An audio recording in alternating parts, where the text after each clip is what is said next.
Oh, hello. I didn't see you there. You must be here for the Halloween tale.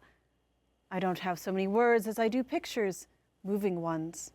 Just a peek into the life and soul of Jeanne Fleming, the artistic director of the Village Halloween Parade. She's nearly 80 years old and been running the parade for 40 years now. I found her via email when in fall 2024, I asked her if I could film the parade's puppet making. She invited me to her home in upstate New York, part of the historic Rokeby Estate in Dutchess County. That's when I learned that the parade that attracts 2 million people to New York City each year largely happens because of one person, Jeanne. Come, take a trip with me and my video camera.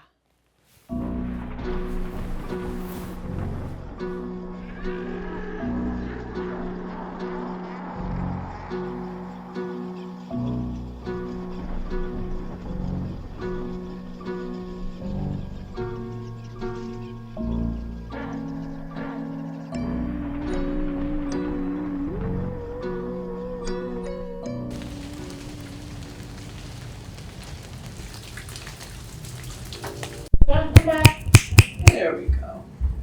In every way, even before there were computers, I was doing this here. And so what we're doing is we're walking from my house. I've lived here for all those years, down to the puppet barn. Originally, we made all the puppets at my house, but many years ago, we took over this barn, and now we make the puppets here.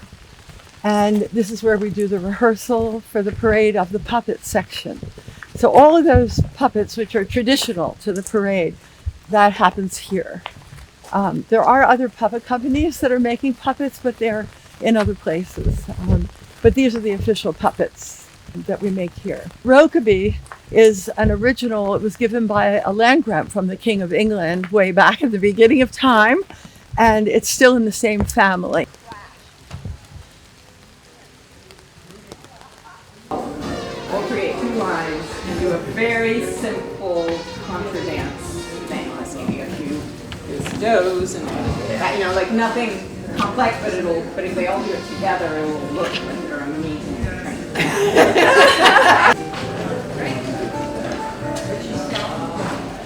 That's the way it goes. Anyway, but there's that master there. Making the head. Yeah, I see. No, it's great. Matt loves it.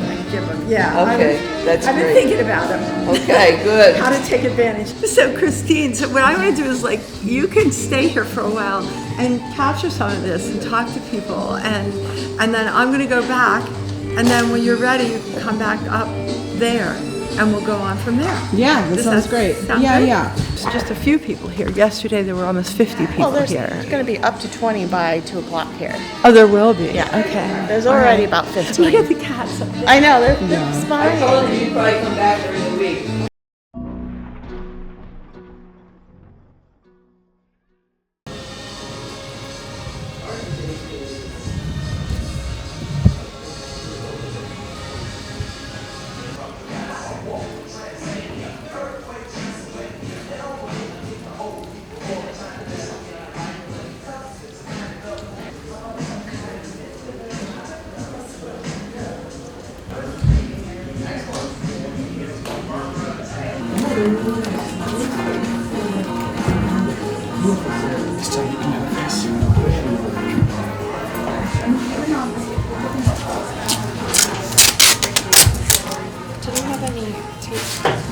Yeah, you'll probably need some tape in there.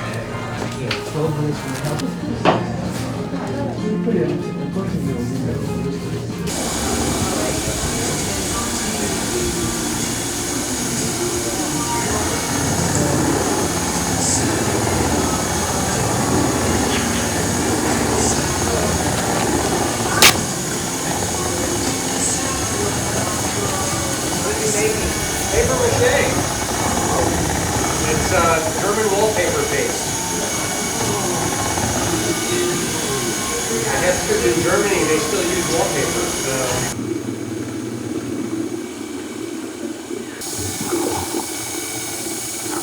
I mean, I think that was with that support. Yeah.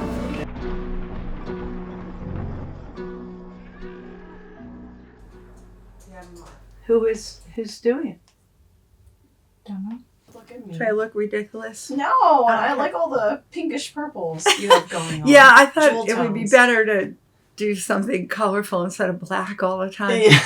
It's so easy to just put on. That's like my uniforms. I just wear that every single day. Yeah. So anyway, this is my So- dress-up uniform.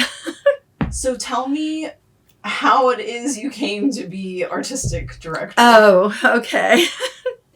Well, many years ago, the beginning of time, for many years I created large-scale outdoor theater pieces, which happened here at Rokeby. I started doing theater many years ago of a very peculiar kind, which was these, what we call them, pageants, but they were large-scale outdoor theater pieces that took place all over this estate, the 600-acre estate. They were on the river, they were in the island, they were in the forest. The audiences walked all through them and things like that. Because of my work in theater, I knew Ralph Lee. Ralph Lee's the person who started the parade. And he was a mask maker and puppeteer who lived in Greenwich Village. And he walked basically from his house to his park. So it was West Beth to Washington Square Park. And I knew Ralph because at that time, we were a group of people doing kind of unusual theater. There were people doing theater pieces and dance pieces in the windows of the Seagram's building, for example. There were people doing things on the Brooklyn Bridge. We weren't working in conventional spaces. And Ralph was one of those people. And we were trying to figure out how to get money from the State Arts Council and from the National Endowment for the Arts and things like that. And it was at one of those meetings of that group of people. And it's important because in that we defined ourselves as celebration artists. We made up this term that we thought could help us, well, explain our work, but also to get us these grants. And it was at one of those meetings that Ralph said he wasn't going to do the parade anymore. And he was a mask maker and puppeteer. He wasn't a person who wanted to be organizing huge groups of people to do things. He saw the parade as an exhibition of his work. I saw the parade as this amazing thing where people who weren't necessarily artists got to reach into their imaginations and create things to perform for each other in the city where they lived. And that was the part that I always loved the puppetry, but I really loved the people. And he didn't like it as it shifted from being less about the puppets because you could just never make as many puppets as there were people who were joining. He lost interest.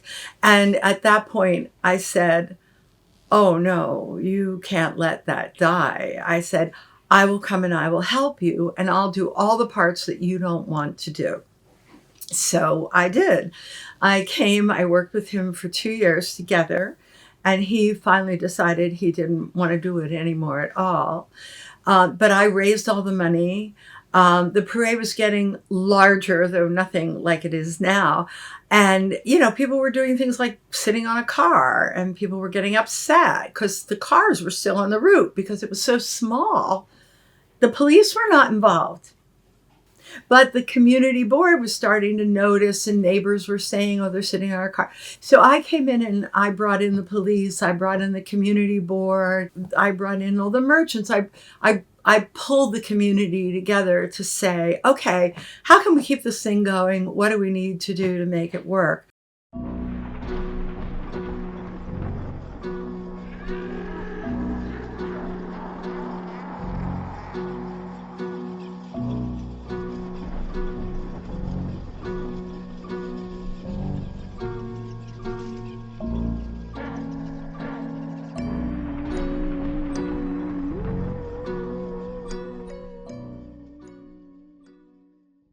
When we plan the puppets every year, we are looking at the zeitgeist. We're figuring out what it is going on in the world. We also relate it to the ancient themes of Halloween. Like, for example, this year, I was working with a totally different idea up until J.D. Vance made his comment about the cat ladies.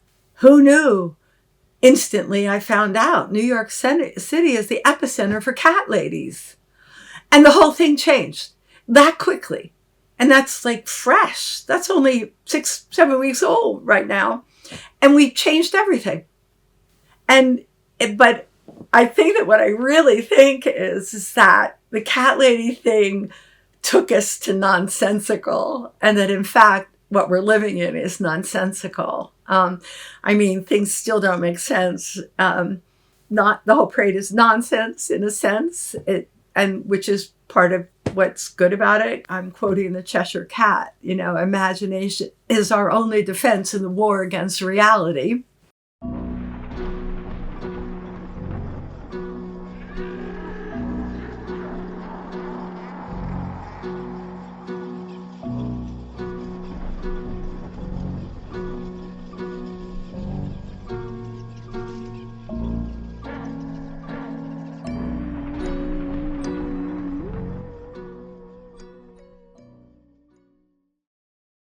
I wasn't sure I was up for the joyfulness of the parade.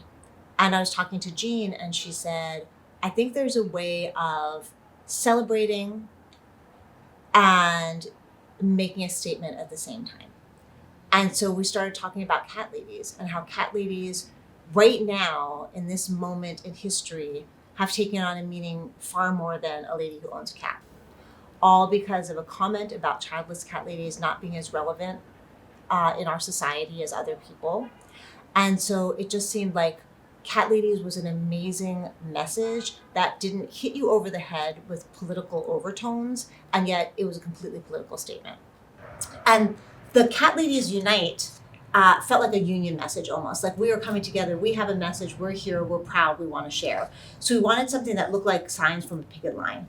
But then when we were thinking about, well, how do cat ladies operate in the world? It wasn't necessarily from a specifically clean-cut, perfect design perspective. So we started thinking about cardboard and how to make a sign. So these are just plain pieces of corrugated cardboard, paint sticks, and then every sign is going to have its own message. So Cat Ladies Unite is one side, and on the other, we were trying to think of how to bring a cat message into political statements. So cat ladies meow for, instead of we heart or we stand for or we're fighting for, we meow for things like voting rights, for survivors who have been denigrated in the press, for abortion. A big message is that we are meowing for Kamala, because this is how this whole entire movement started. Supporters of hers were being put down. And so meowing for Kamala is a really big part of what we're hoping to share with the world at the parade. So this is what I made. So this will be my actual costume for the parade. It's very blanket-esque, but also kind of fashion forward. And so I will be the person that you cannot miss on the parade route with my rainbow coat of many neon colors, which screams cat lady to me, especially when it's going to be worn over leopard print pajamas. And a giant wig this is also a piece of art. A drag queen named The Suburbia made this for me. And it is wig upon wig upon wig, shellacked, rhinestoned, kittened all around. And so I think that this is what a cat lady is to me. Flamboyant, campy, over the top, truly loving their kittens, and just making their mark in the world in a very bright and vibrant way.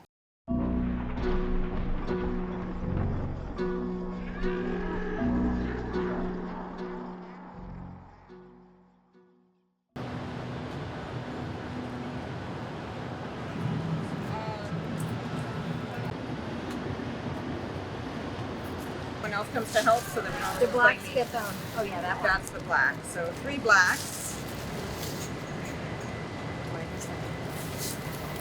2. My name is Sophia Michahelles, and I am co-artistic director of Processional Arts Workshop.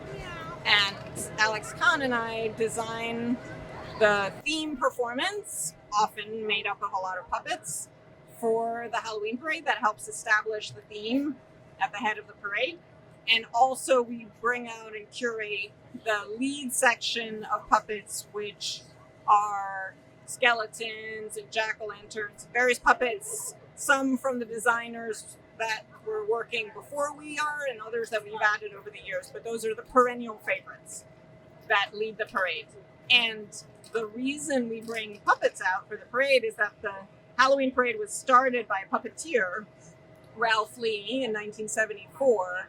And so, in a way, we continue that legacy. We always try to think of a theme that is, it's like in the zeitgeist, like what's going on, what seems relevant to this year, what would be meaningful.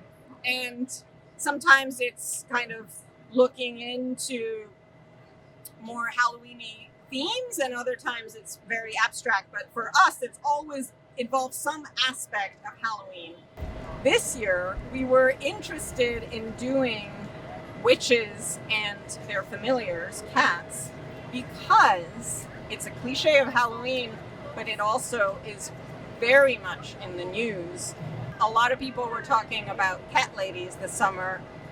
Comments accusing people of being cat ladies resurfaced, but then there was such a reaction to those comments of like, whether people were ladies or not, had cats or not, had children or not, it didn't matter, but it really struck a note of, you are telling us that we don't belong in this society, that we are not fit, particularly in New York City, certainly not exclusively New York City. There are a lot of people who are creating their own world, their own system that they want to live in, and so they felt implied in the childless cat lady comments.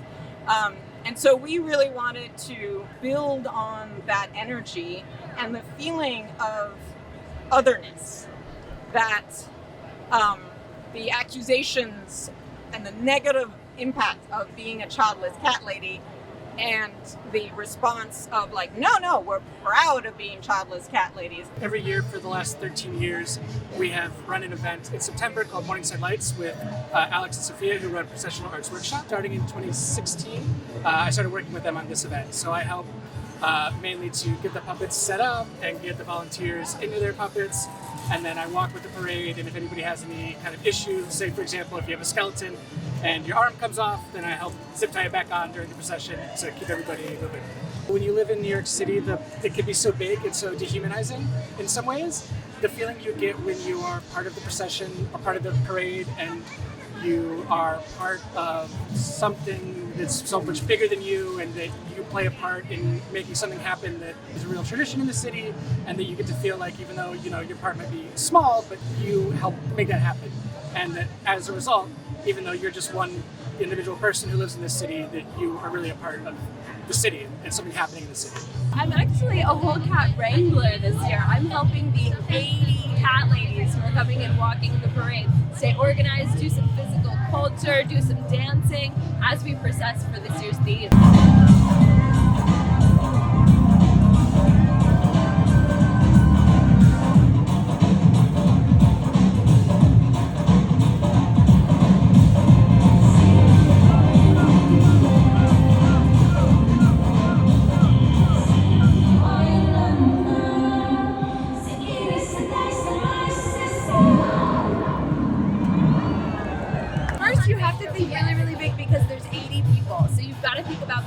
Accessibility and options and ways that different kinds of humans and kinds of cat ladies can get involved. And then it's about creating a physical culture of movement that works both for in-place dancing and processing as we go. So you've got to try some things on for size, you've got to test out the teaching of those things, all so that it makes and works for everybody. Anything goes, and it's so fun, and it's a great way for the community in New York to show all of their colors, and I hope it keeps happening year after year after year. So I call this kimono cat. I actually got this kimono in Tokyo, so it's a vintage real kimono, and so I heard about this Cat Ladies Unite event, and I thought, well gosh, I gotta get something that's a little Japanese, so this is a Japanese anime mask to go with that. I love the Greenwich Village Halloween Parade. I've been many years either watching it or being in it, and I'm literally, to be honest, I'm a dog mom. I don't even have a cat, but I wanted to be a part of the camaraderie of being in the parade and being with a group that we're apparently going to learn a choreography and a little chant, so that's why we're here early tonight.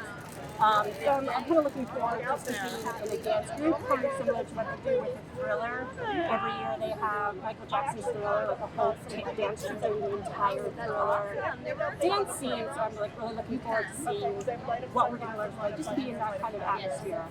And you know, kind of ladies unite, because well, I just don't really appreciate it when some men in general only value they have for women is they procreate. You know, that's just not the full value of anyone, man or woman. So I really look down on that.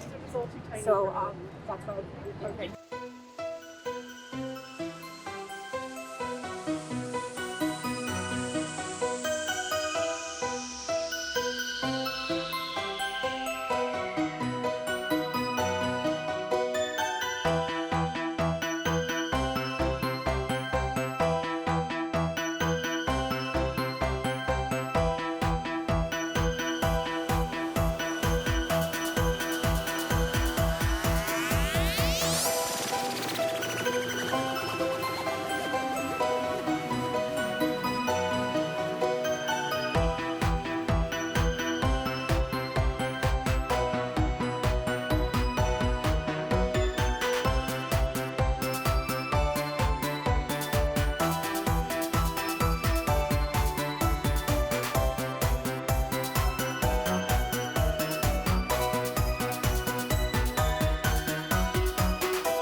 So what we're going to do is we're going to walk down to the puppet barn, as it's called here at Rokeby.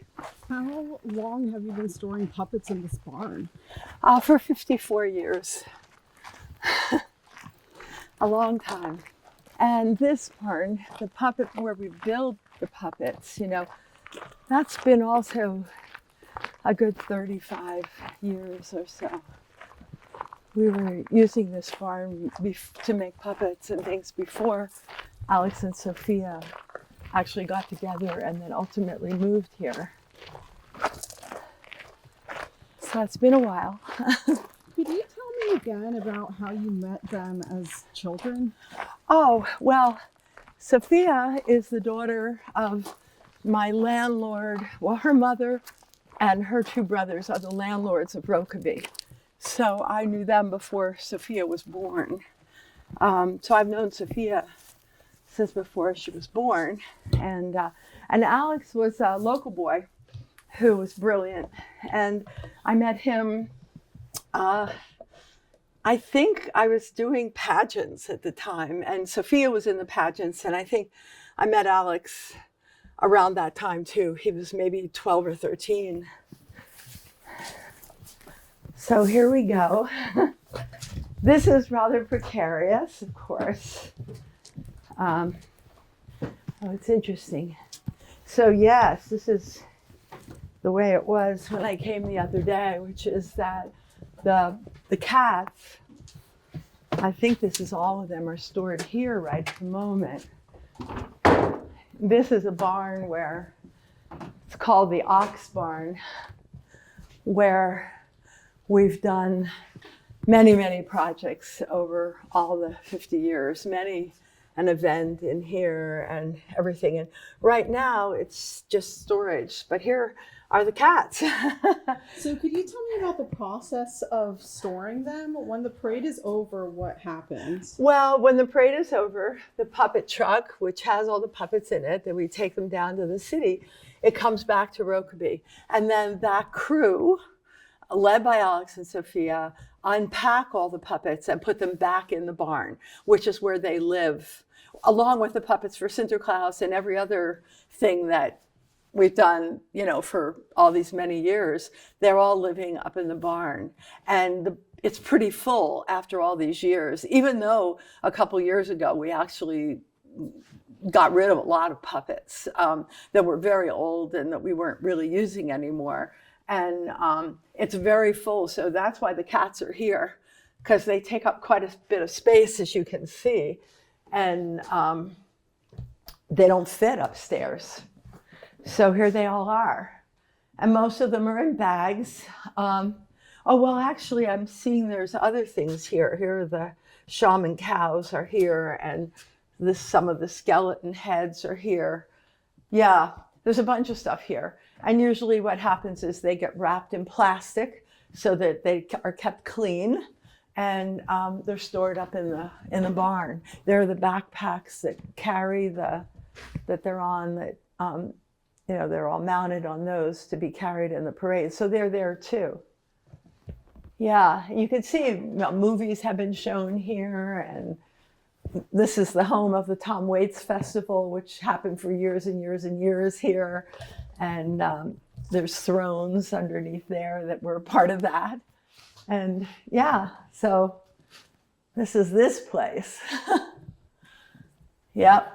So I'll take you up into the actual puppet where we store everything. Sure. And you can see a history of many things. This is one of the first things Alex actually worked on, I think, on the parade. About how old would he have been at that time, do you know? Well, he's been working with me for, 27 years working, you know, as a puppeteer, making things. So he's 58, so he would have been maybe 30 or so. But he participated in things when he was younger than that, but he wasn't working, building things or designing things until then. Some of the first things that he did are the Luna moths. There's a head of a couple of them right there. They're the first things he ever really made. Well, actually, I think the first thing were the Rasputina puppets. But it's hard to remember. It's been so many years. So how did you come to learn how to make the papier-mâché puppets? I started doing what we call pageants. They were large-scale outdoor theater pieces, and for them we made puppets. And the we in those days was my friend Gigi and my friend Anya, who is she's married to one of the landlords here. And we learned that process. I guess we just taught ourselves how to do it at the beginning, but we also were involved with the Bread and Puppet Theater. And we saw the process that they used. In fact, in my garage, I have probably some of the very first things we ever made. And we learned from looking at the Bread and Puppet Theater many, many years ago. I mean, we were really, I'm talking about 50 years ago, that we started doing that. And when we started, actually, it'll be kind of fun. You might be able to see. When we started, the puppets, the large puppets, were all mounted on trees. We actually cut down small trees, and they became the backbones, the centerpieces for the puppets. When Alex came on, times had changed. He started to innovate with lighter materials, and we started using bamboo. And since then, he's even innovated now to use aluminum, which is even lighter. And we learned over the years. There was a famous artist in Trinidad who I knew, and he developed this notion of these backpacks that carry heavier puppets, and we learned from him.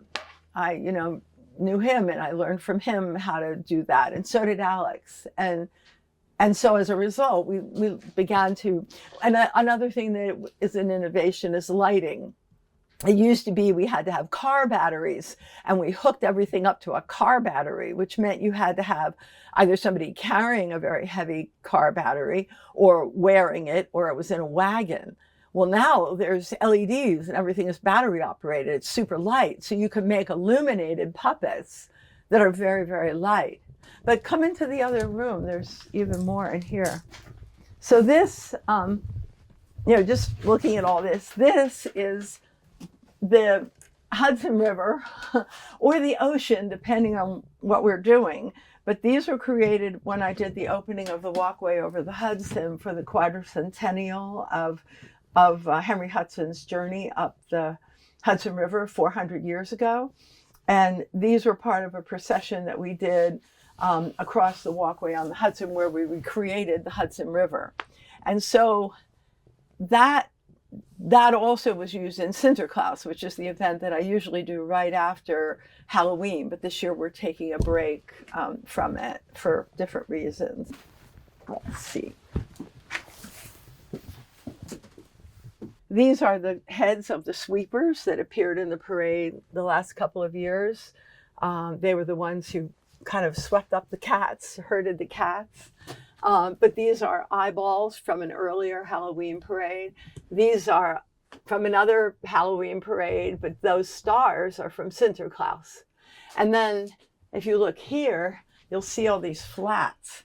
Those are from when I did the 42nd Street River to River Festival.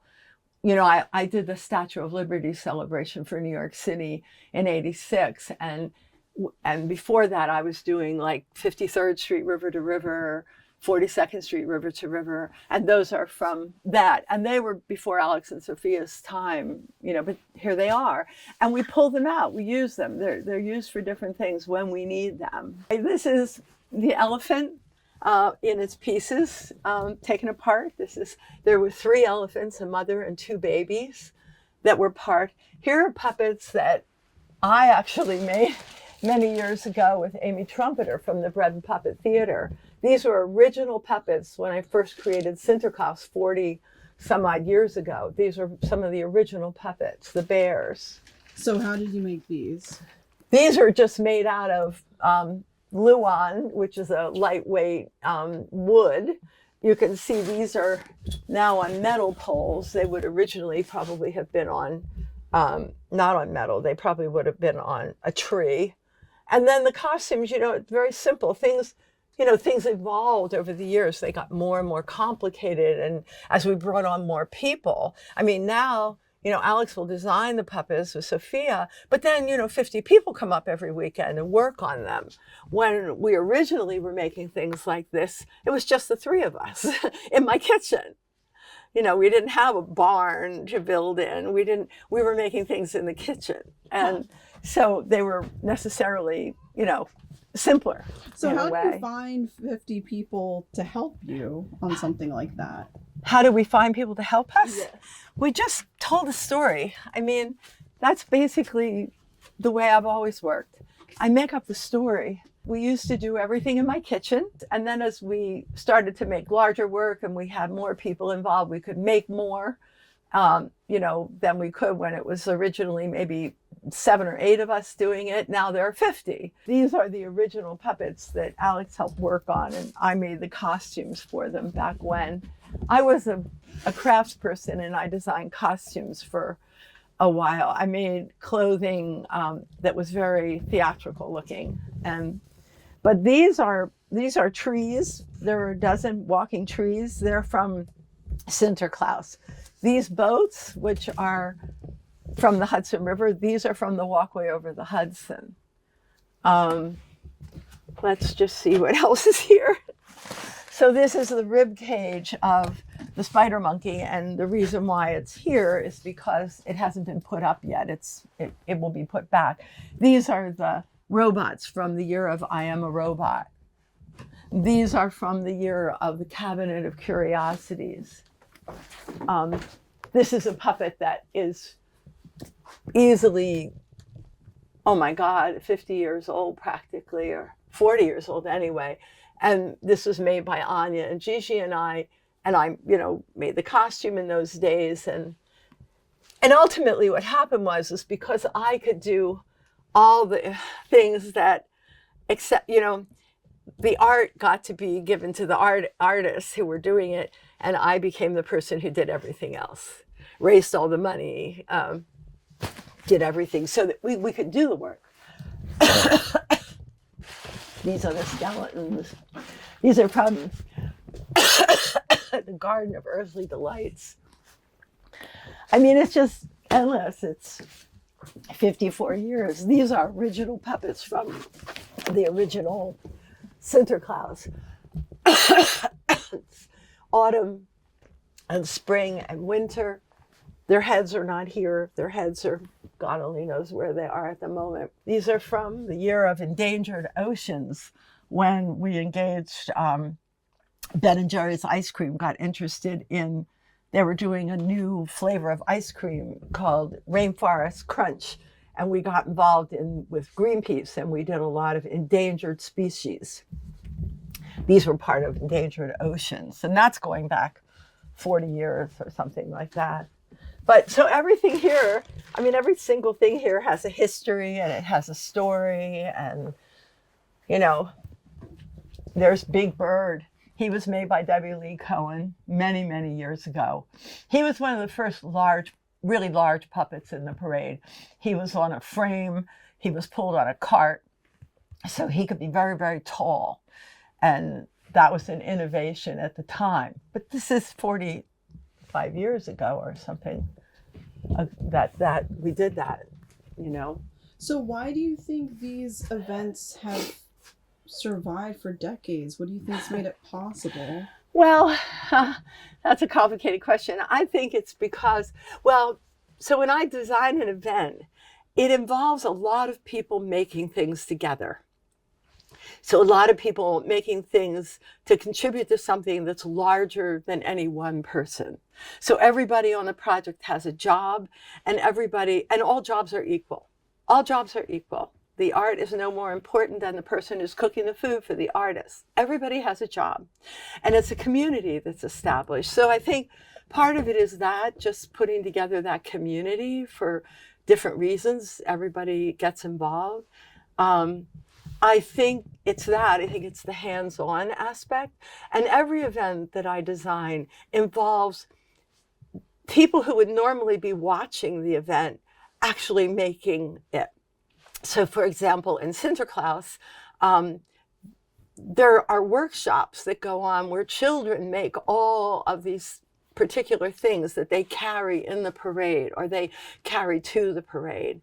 The other thing is that all the puppets are designed to be touched. It's not about making something large and remote. It's about making something big that can be touched. So there's an allowance, I think, for, you know, being able to really contact wonder in a way. So I think part of it is the design. I mean, in New York City, it's because 80,000 people can come and bring their creations. That's what I loved about the Halloween parade when I took it over. It wasn't about the puppets, it was about the people for me. The fact that so many people can reach into their imaginations and come out and perform for each other and have that experience of being an artist, to make something, to lose a sense of time, you know, where you get absorbed. You're not afraid of making mistakes. You're much freer. You realize that you have power, that you can create, you can make something. And then when you bring it out and you perform it, you become transformed into that character. You live a different life. You get to see a different way of looking at the world. People regard you differently. All of these things to me are what are the essential elements of the work that I do. And it's really about creating imaginative communities and even if they're brief periods of time, they're almost unforgettable because they do have a way, when you create something, it changes your heart. It has an effect on the heart and the mind. And I believe it helps to create a more peaceful world. People understand each other. To be able to create a space where people can be safe, to be vulnerable, to be in their imaginations. That's what I'm interested in. So if you ask me why, I think there's a couple of reasons. One is creating that space, allowing for that to happen, and saying yes to everyone, not putting up walls and saying, no, not you, or not you. You can't afford it. You are this, you are that. We're a Jewish parade. We're whatever. We're Puerto Ricans, you know. It's everybody mixed together. And then I probably at this point in my life, closing in on 80, have to say it probably has something to do with me. I was willing, for no money, out of the love of the work and the people and what you can give to a community, I was willing to devote my life to it. And who knows what will happen next, you know? Everybody has a part of it. I might be the overseer and create the story, but everybody has a part. But so far I haven't found me. I haven't found another me. And I'm just beginning to understand that I think we were from a different era in a way, when people did things like that, when artists gave their time and had a vision that they wanted to realize. I mean, I've been able, through 50 years of work, I've been able to realize my vision. I've been able to do it on small scale rituals and events here at Rokeby that involve procession always, to one of the largest events in the world. And I've been able to do it at every level. I did the largest event ever held in America, the Statue of Liberty celebration, 12 million people. You know, it's been an incredible gift to be able to do my work. And I could partly do it because I was in New York City, an immensely creative and diverse place, also a creative community here, and also because of Rokeby, where I live. The fact that my landlord, who's now the president of my board, allowed me the freedom that I could engage the people who lived here in the work as they grew up as children and grew into these roles. They're now, Alex is nearly 60. You know, they grew into this. And that was an incredible gift to be able to have a physical plant, 600 acres, where you could throw parties for 200 people in the mansion, where you could do a procession all the way to the river, where there was a forest, where there was water, where there were lakes, where there were, I mean, it's just been an extraordinary opportunity to be able to work in a place like this. And I was just lucky enough to move here when I was 25 years old.